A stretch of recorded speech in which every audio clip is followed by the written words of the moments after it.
মধ্যপ্রাচ্যের কৌশলগতভাবে অত্যন্ত গুরুত্বপূর্ণ স্ট্রেইট অফ হরমুজ ঘিরে নতুন করে আলোচনার জন্ম দিয়েছেন মার্কিন প্রেসিডেন্ট ডোনাল্ড ট্রাম্প। ইরানের সঙ্গে সদ্য ঘোষিত 2 সপ্তাহের যুদ্ধবিরতির পর এবার তিনি এই গুরুত্বপূর্ণ নৌপথে চলাচলকারী জাহাজ থেকে টোল আদায়ের জন্য একটি যৌথ উদ্যোগ গ্রহণের প্রস্তাব দিয়েছেন। বুধবার মার্কিন সংবাদ মাধ্যম এবিসি নিউজের সাংবাদিক জোনাথন কার্ল এক সামাজিক যোগাযোগ মাধ্যম পোস্টে এই তথ্য প্রকাশ করেন। সেখানে তিনি ট্রাম্পের সঙ্গে তার আলোচনার বিষয়বস্তু তুলে ধরেন। প্রতিবেদন অনুযায়ী হরমুজ প্রণালী দিয়ে যাতায়াতকারী জাহাজগুলোর উপর ইরান যে টোল আরোপের কথা ভাবছে সে বিষয়ে ট্রাম্পের অবস্থান জানতে চান কার্ল।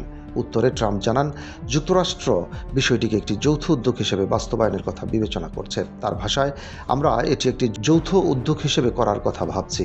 এটি প্রণালীটিকে সুরক্ষিত রাখার একটি কার্যকর উপায় হতে পারে এবং একই সঙ্গে এটি অন্য অনেকের হাত থেকেও নিয়ন্ত্রণে রাখতে সাহায্য করবে। তিনি আরও মন্তব্য করেন, এটি একটি চমৎকার ধারণা।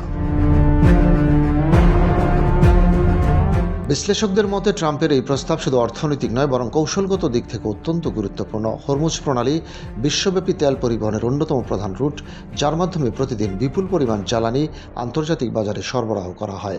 ফলে এখানে টোল আরোপ বা যৌথ নিয়ন্ত্রণ প্রতিষ্ঠা করলে তা বৈশ্বিক অর্থনীতি ও জ্বালানি বাজারে সরাসরি প্রভাব ফেলতে পারে। এর আগে মঙ্গলবারও ট্রাম্প ইঙ্গিত দিয়েছিলেন যে যুক্তরাষ্ট্র হরমুজ প্রণালী দিয়ে চলাচলকারী জাহাজগুলোর উপর টোল আরোপের সম্ভাবনা বিবেচনা করছে। তবে তখন তিনি ইরানের সঙ্গে যৌথভাবে এই উদ্যোগ বাস্তবায়নের বিষয়টি এতটা স্পষ্টভাবে উল্লেখ করেননি।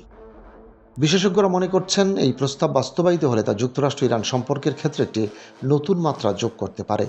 দীর্ঘদিনের উত্তেজনা ও সংঘাতের পর এই দুই দেশের মধ্যে অর্থনৈতিক ও নিরাপত্তা ভিত্তিক সহযোগিতার সম্ভাবনা তৈরি হতে পারে, যদিও এর রাজনৈতিক ও কূটনৈতিক জটিলতা কম নয়। একই সঙ্গে প্রশ্ন উঠেছে, আন্তর্জাতিক নৌপথে টোল আরোপের এই পরিকল্পনা কতটা গ্রহণযোগ্য হবে এবং অন্যান্য দেশ, বিশেষ করে তেল আমদানিকারক রাষ্ট্রগুলো এর প্রতি কী প্রতিক্রিয়া জানাবে। সব মিলিয়ে যুদ্ধবিরতির পরপরই ট্রাম্পের এই প্রস্তাব মধ্যপ্রাচ্যের ভূ রাজনীতি ও বৈশ্বিক বাণিজ্য ব্যবস্থায় নতুন এক আলোচনার দ্বার খুলে দিয়েছে।